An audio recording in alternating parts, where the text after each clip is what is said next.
Welcome everybody again to another episode of the ideaXme show. I'm Andrea Macdonald, the founder of ideaXme. ideaXme is a global network, a podcast available in 40 countries worldwide, a mentor program and creator series. Our mission is to share knowledge of the future.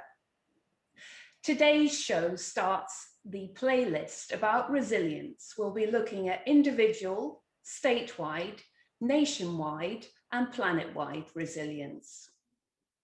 I'm here with the former head of FEMA, who has been reported as one of the top crisis managers in the world. In your words, who are you? I'm just Craig Fugate. I started out as a volunteer firefighter and worked my ranks up the ranks and found myself being asked to serve as the FEMA administrator in the Obama administration. So for most of my career, I've been around crisis and emergencies and disasters and everything from the car accident to the hurricanes, the floods, the wildfires. During your tenure under President Barack Obama, 2009 to 2017, you dealt with over 500 presidentially declared disasters. How did you muster the personal resilience to deal with that? Well, it's kind of a misnomer. People think that each one of those disasters we personally engage in. The majority of the response in the U.S. is actually done by state and local government. And a lot of what those disasters were was a financial grant reimbursement process to help states pay for the cost of responding and the cost of rebuilding for uninsured losses. So there were storms, obviously, like Superstorm Sandy, the Joplin tornadoes, things where we were heavily engaged in responding to the disaster. But of those 500 plus, I would say 90% of them were after the disaster. And it was really about the financial programs that FEMA administers to help states recover financially from the impacts. Could you talk us through how this all works together with the running of government? There is the Stafford Act. FEMA was set up by Jimmy Carter in 1979. How does it all work together? Well, it's the idea in the U.S. Is what we call federal government. It's how we're constitutionally created. And what makes us a little different, there's only a few other governments that consider themselves federal versus national governments, is under our Constitution. A lot of what authorities you would need in responding to a disaster are delegated to the states and their constitutions. So the federal government in the United States is not in charge per se. They are in support of the states. And over the history of increasing disasters and the complexity and the financial impacts, Congress decided to standardize financial assistance that had been scattered across a lot of different programs. As you pointed out, President Carter, under his authorities to reorganize government, created FEMA out of different agencies to bring this together at the request of the governors who said, in disasters, we're dealing with so many different federal agencies. Could we just have one agency that coordinated on behalf of the federal government? And the Stafford Act was a program created to provide funding to states when they had disasters that exceeded their capabilities. And it's primarily focused on the uninsured losses, the extraordinary cost of response, and has assistance for survivors that have uninsured losses. But these are not just going to be given in any event. It has to be an event that exceeds the state capabilities, and it's usually based upon the size of the state. So smaller states may get declared at lower levels than larger states that you would assume to have more resources and capability. So it's not set that every state gets the same assistance at the same level. It's based upon need and capabilities of that state and exceeding their capabilities to manage that disaster. Two crises that have received international media coverage recently: the power outage in Texas due to unforeseen weather circumstances, and also the refugee crisis on the Mexican border. It was reported that 9,500 children turned up at the border in February this year. Can you talk to me a little bit about both of those crises and how you would have handled them had you been on the ground there?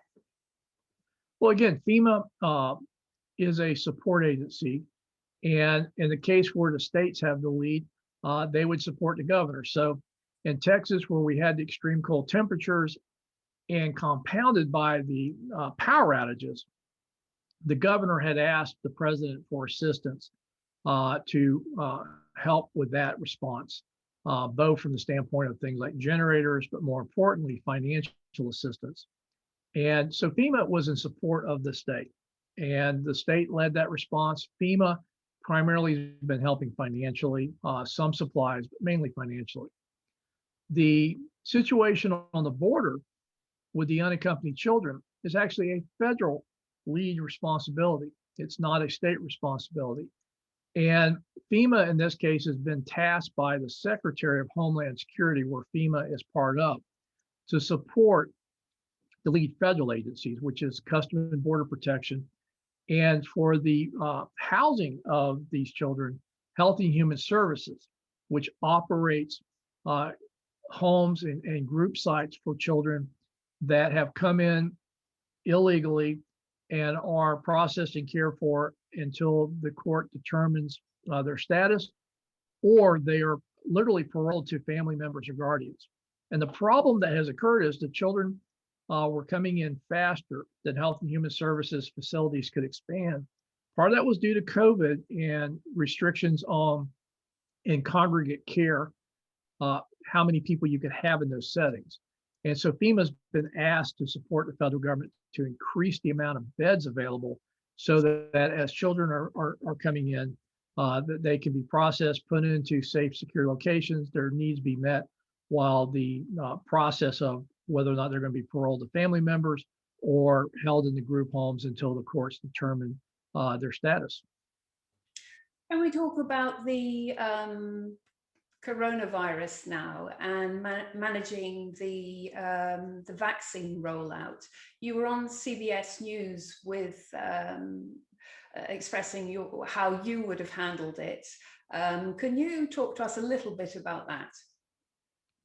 Well, I think what's interesting about COVID, and we've seen this in other pandemics, is we tend to we address it with a public health model.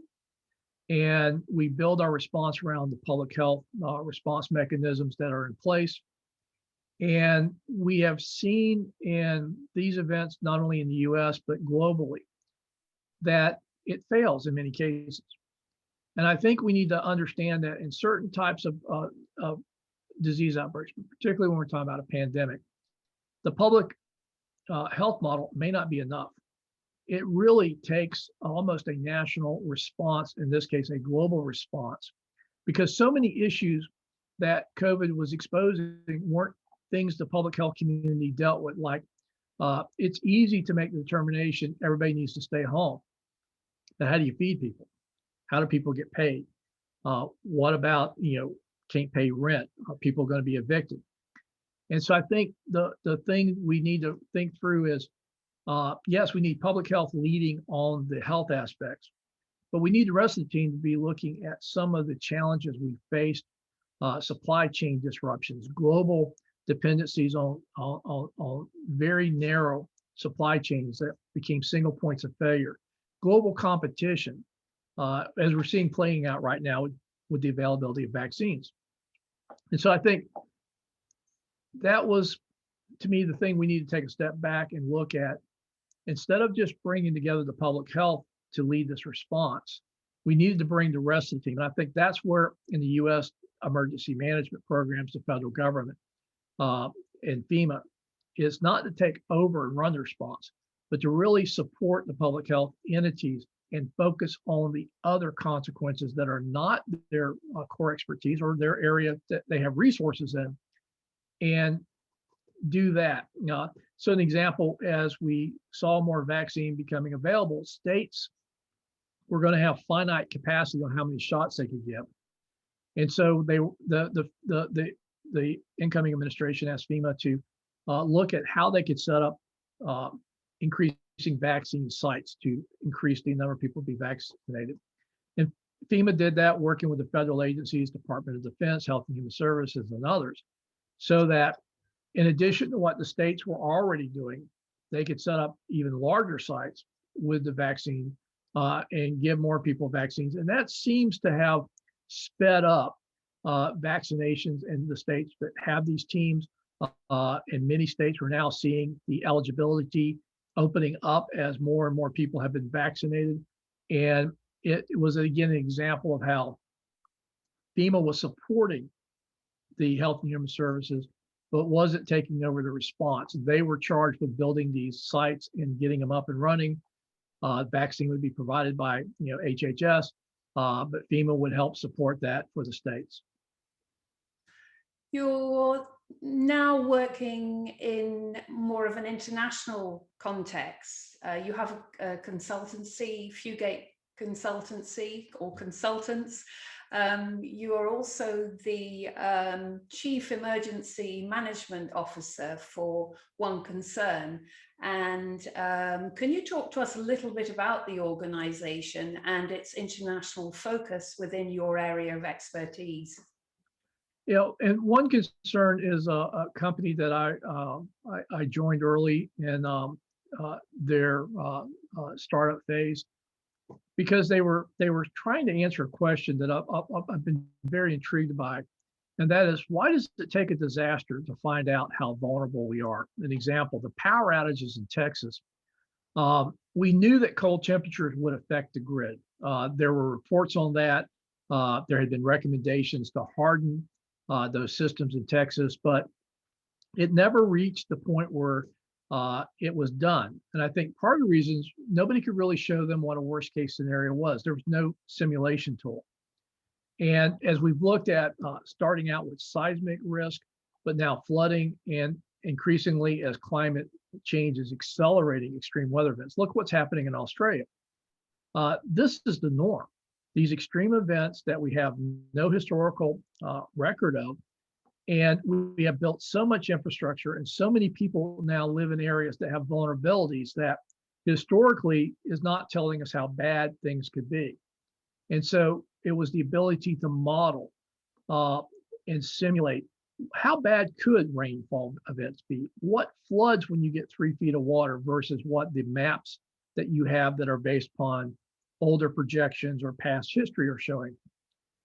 Because I truly believe that as we're able to harness more and more processing computer power, artificial intelligence, we should have better tools to demonstrate vulnerabilities, especially when we're looking at forward-facing risk, things that have not occurred or are changing faster than our infrastructures and systems were designed for. And so that was part of what was really attractive to me at One Concern, and things that we're looking at. How do you not just forecast impacts, but actually get down to street level impacts and see how vulnerabilities and interdependencies could devastate communities. So One Concern uses artificial intelligence, machine learning, and a digital twin of the Earth, or they're building one. Can you talk to us a little bit about, I know that the technology per se is not your area of specialization, but can you give us a sort of top line description of what it does and what the future projects are likely to be in that area? Well, artificial intelligence gets used a lot, and I think probably the term that I would use for what we're doing is a lot of what we call machine learning. And that is taking very, very, very large data sets and running multiple scenarios of different types of events within those data sets, and doing what I would more commonly call pattern recognition, and seeing what the trends are in that data. this isn't so much going to forecast that at a certain point, so many inches of water is going to hit. But what it can show us is what parts of the community are most sensitive to extreme rainfall events, and roughly how much rain would it take for that to occur. But that's just the first piece. The second piece is, what are the interdependencies? An example, it may be interesting to see that a hospital could flood, and that we could see that it would flood at a certain amount of rain. But what we may not see are the community it serves. The roads are cut off and people cannot get to the hospital. So we may find that the hospital can survive a flood, but the people it serves can't get to it because roads and bridges are washed away. And that's, I think, where we're really trying to look at this from the standpoint of impacts to people. A lot of things look at impacts to infrastructure, look at buildings, look at roads. What we're trying to do is take another look at the people that live there and looking at social vulnerabilities and really, translating resilience, I think, is a lot of people are talking about resilience to things. And I'm like, well, how resilient are people? And the systems that we design, are the vulnerabilities being addressed from the standpoint of people? Are we just focusing on the buildings?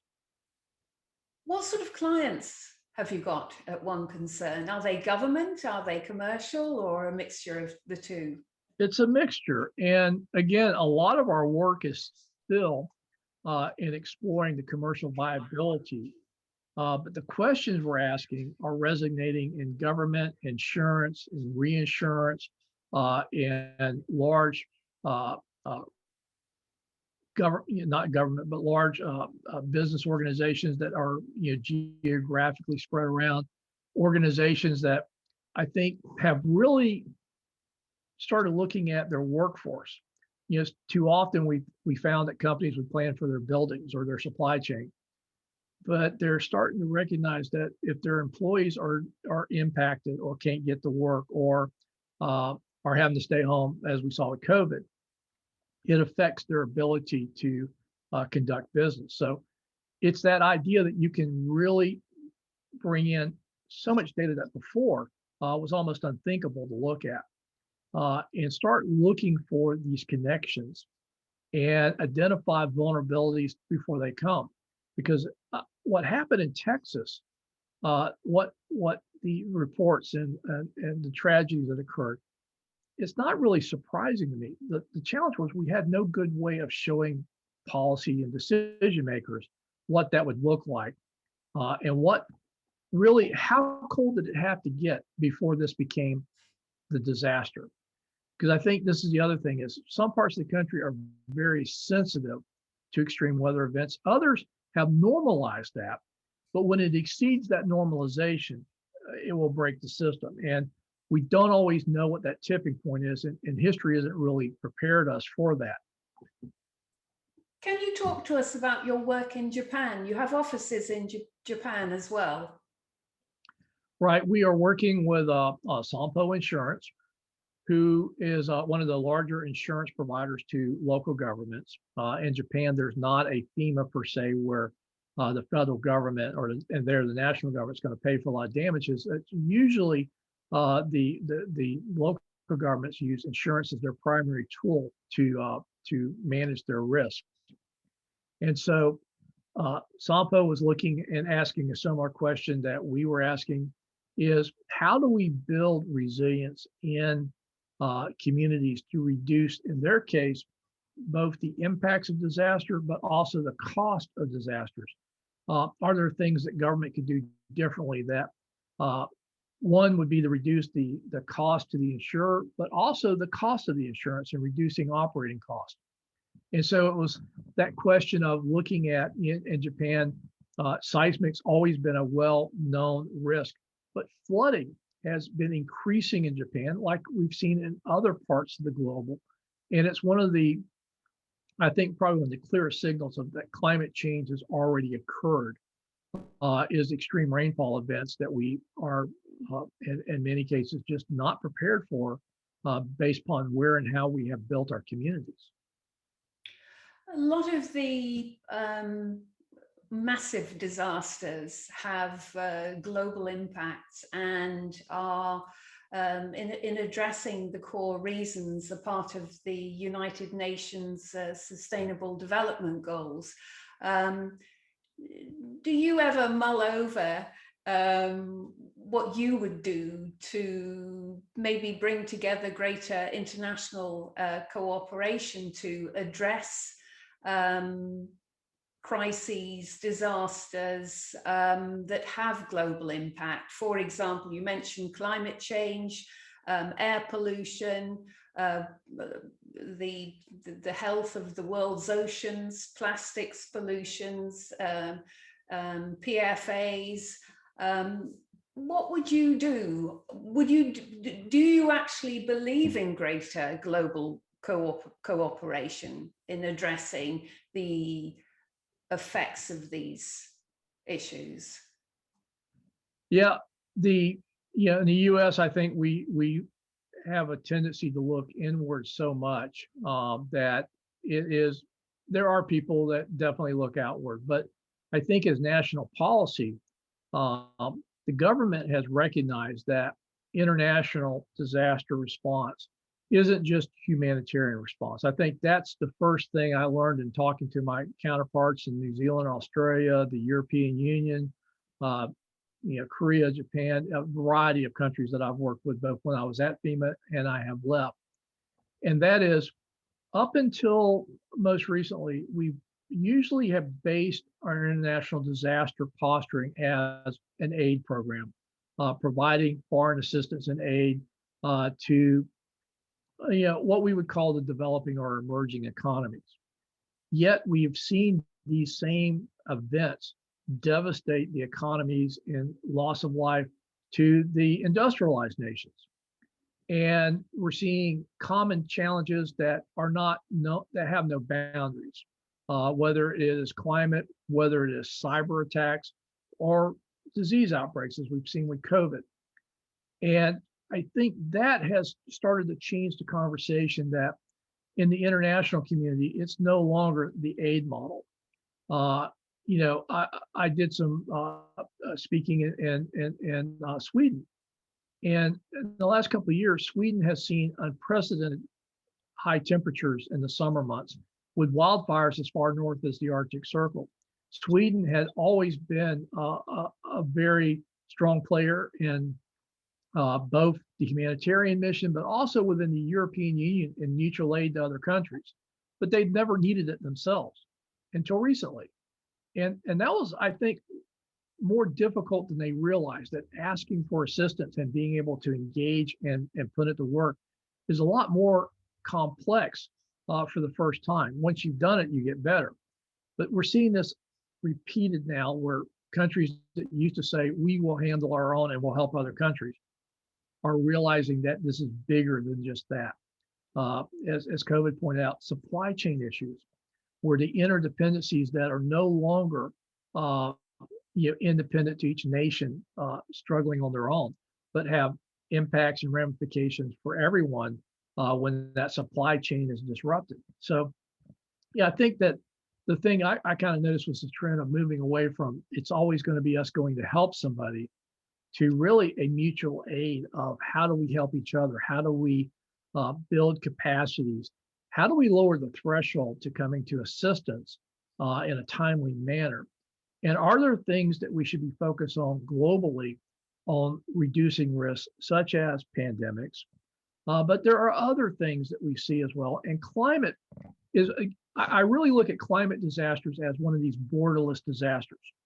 There are so many impacts, both the sea level rise, crop failures, food insecurity, but then the acute effects of the storms and the flooding, that you can no longer think of this as just a series of isolated events. They're very well linked together. They are accelerating. They are occurring simultaneously across the country, and they're putting tremendous pressure on a lot of the non-governmental organizations that respond both in humanitarian, but also back in their home countries to the impacts to people. What do you think can be done to foster greater trust, greater cooperation? And what's your opinion of the OCHA, Office of Cooperation for Humanitarian Aid at the United Nations?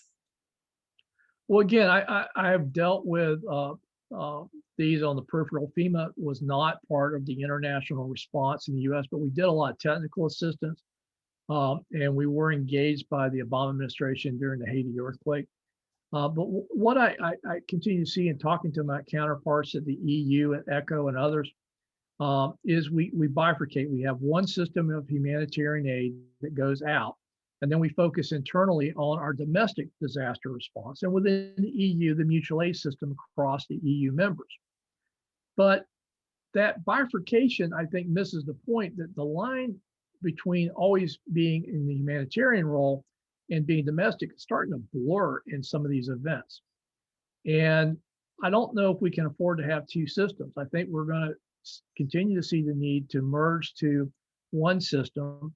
But I don't know how we get around the politics of governments that are reluctant because of national pride or whatever from not requesting assistance. And it's almost like lowering the threshold to asking for assistance should be a routine thing.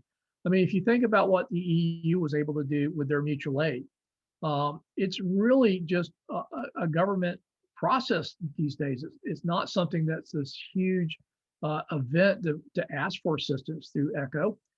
It's actually been normalized. And I think we need to be thinking about in our countries that are used to just giving aid, that we need to normalize asking for aid and looking at what things make sense to deploy globally. But this is the least efficient way to reduce the impacts of disasters. I think more importantly is we need to work as nations on the goals of reducing the impacts. This starts with climate, reducing greenhouse gases. But I think we also have to understand that the change has already occurred. And what we have built and where we have built is woefully inadequate for the changes that climate is producing. And so where and how we build, how we rebuild, how we make investments in development on a global scale are going to be important to reducing disasters. Because my observation in the US is as they get bigger and bigger, just building a bigger response reaches a point of absurdity. We're spending in the US close to $1 trillion now over the last decades just in flood losses. Think of what we could have done if we had invested that money in building communities that were more resilient to flooding in the first place. We've spoken about nation resilience, planet-wide resilience, state resilience, and I'm really interested now to hear about how you have built your own personal resilience, how that has happened over the years to be able to handle these enormous tasks. Can you take us through how you think that has happened? This goes back to when I was a paramedic, is you really need to understand you're not the emergency. I would tell people in emergency operations centers when the hurricanes would be up on the screen and they're getting stronger. And I watch how people would almost be feeding off of those images and it was just raising their stress levels. And I would pull them aside and say, take your pulse. And they go, what? I said, take your pulse. What do you mean? I said, just take your pulse. I go, okay, do you have one? Yeah, you're not the emergency. Focus on the people we serve. So I think a big part of resiliency is mission focus, knowing your job, being able to focus on that, and also taking care of yourself. I remember during a series of events where we were almost continuously activated for weeks on end, that I found that at certain points of the day, if I did nothing else but get out and walk out of that operation center, no matter how urgent and how much was going on, and just walked around the building to clear my head and give me some space to go back in. So I think it's two things. It's knowing your job and your mission and not making yourself part of that emergency because that just makes it worse. And two, learning your clues and signs in your body of how you're managing stress when you're not doing well and steps you can take. And again, a good walk, a good exercise, a couple of minutes in a room with the door closed can do wonders. But everybody's going to have limits. And knowing yourself is probably the most important step of building resilience, because you need to know what your triggers are. You need to know your coping mechanisms.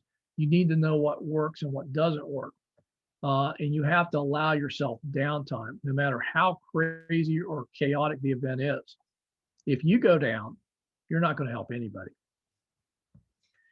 You've spoken a great deal about how important phone calls came in at watershed moments of your career. You said you just answered the phone, and you recommend to everybody, always answer the phone. Can you talk to us a little bit about the watershed moments in your life as far as rich connectedness is concerned, where you have connected with an important person, and not important in terms of status, but in terms of the impact that they had on you personally and also career-wise? Can you talk a little bit about that and share that with the audience? I mean, it starts all the way back to when I was in high school, in the state of Florida. My parents had both died when I was young. I was living with my grandmother, and I was involved in an organization called the Future Farmers of America. And the teachers that ran that program at my high school were my mentors, and I learned a lot from them, and probably gave me a good foundation and more confidence in everything from doing public speaking, parliamentary procedure contest, showing livestock, but a lot of activities that, I saw them in leadership roles, and kind of aspired to that. When I got out, I got interested and started out as a volunteer firefighter, and I began doing that. And but I found myself as I moved up to that career. My first phone call was I had just been promoted to lieutenant as a paramedic firefighter in my county, Alachua County Fire Rescue. And so that's your first real management job. And I got a phone call that, basically said, now that you have reached management, we would like you to come downtown to headquarters for 2 weeks and work on 1 of 3 projects. And one of those projects was updating the county's disaster plan. So I thought, well, that was more interesting than the other 2. I said, okay, I'll do that. And that phone call was in February of 1987. And I went in, and in part of that 2 weeks, I was asked to brief a new elected official and the county manager. And I knew these people by sight, but I'd never interacted with them. I was, I was very low down in the organizational chart, but I was asked to brief. So I did the briefing. And the county manager, Bob Fernandez, was new to the county. He'd been there about a year. And he turned to my then boss, Bob Cunningham, who was director of emergency services, says, "Who is this guy?" And Bob told me, well, he's one of our lieutenants and stuff. And he's, well, what's his full-time job? And so, well, he's a paramedic firefighter. He just made lieutenant. He's at one of the fire stations. And Bob said, well, I think we should have him down here full-time. His talents are wasted in the field, to that effect. And so a county manager who, first time just in a briefing, saw something in me that he took a chance on and said, I want this guy to work on this program full-time. And I never went back on the road. That turned into a full-time job with the county running the emergency management program. But it was just, that phone call, and I picked a project, and I was asked to do a briefing in that 2 weeks. And a person in at a position that could make something happen said, he's going to run this program and go do it. And from there, it was, threw myself into this, spent a lot of time preparing and reading and studying and interacting. Everybody from the National Hurricane Center to the local weather service offices, Max Mayfield, who was then one of the hurricane specialists at the Hurricane Center, I kind of brought up the challenges of a county who's not on the coast, but could be impacted by hurricanes. And at that time, there was not a lot of attention on inland counties. And Max kind of took that challenge and took me and really, I think, helped mentor me to understand hurricanes better. Ultimately, Max became director of the Hurricane Center when I was the state director in Florida. So again, there's these connections that I didn't intend. I did not seek these things out, but they happened. And I had another opportunity in 1997.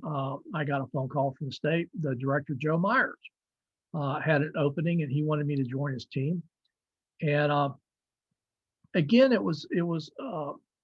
it's more than just getting the phone call. It's being prepared to say yes, that, yeah, I'm ready to go to the next level. I've built a good program. I've done a lot, but I'm ready for the next level. I'm ready for new challenges. And so that opportunity came about. Joe, I was there from 97 through 2001 when Joe decided to retire and go in the private sector. Then Governor Jeb Bush asked me to serve as the interim director, and ultimately, after September 11th, asked me to serve as his emergency management director. And that again was an opportunity to learn and work under another person that I have a lot of respect for. And being, working for Governor Bush when we got hit with the 04 hurricanes, we had a really good state team. His leadership was invaluable. And so I learned a lot from him. And it was interesting because we're in the US, we're from polar opposite parties. He's a Republican, I was a Democrat. And everybody says, how can you work for a Republican? I said, because Governor Bush understands the first rule of disasters. Party affiliation doesn't count, only response. And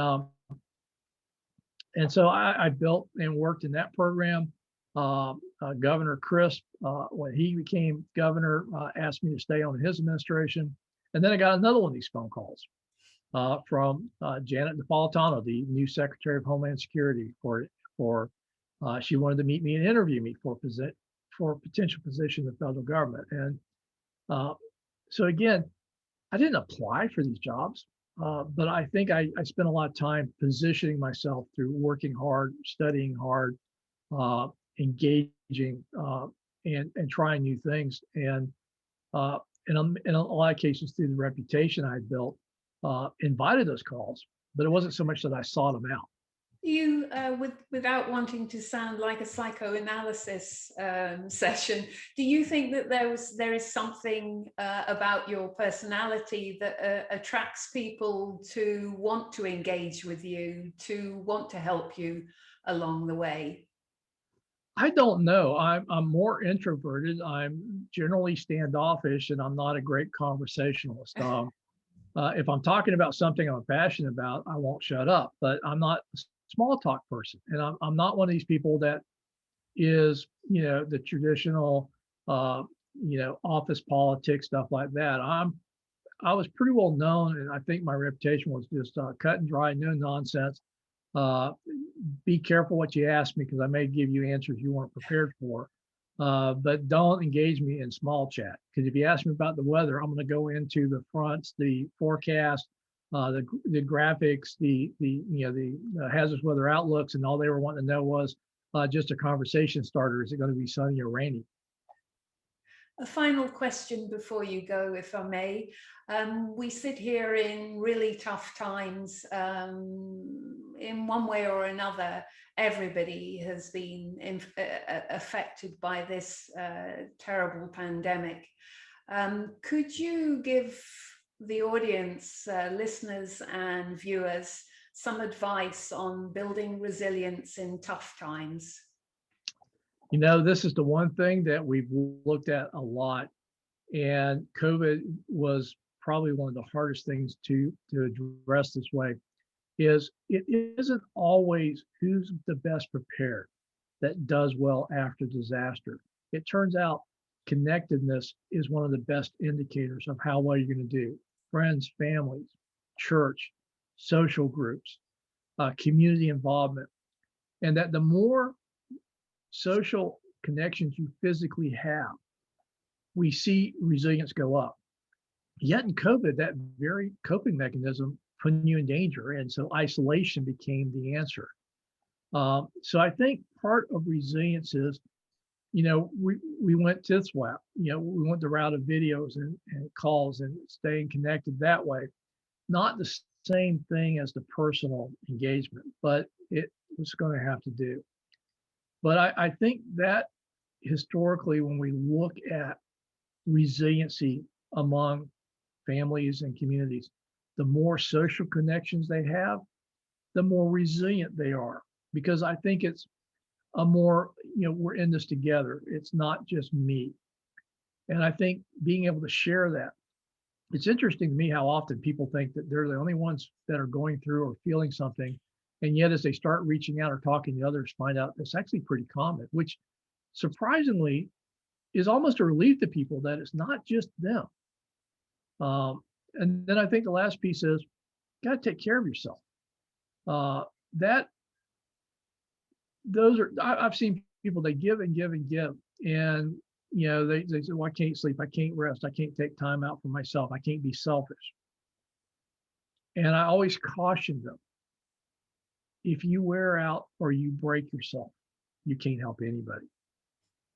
And so I think social connections, and hopefully we're getting back to more of that, but also taking care of yourself, that you are as vulnerable as the next person when you're not taking care of yourself.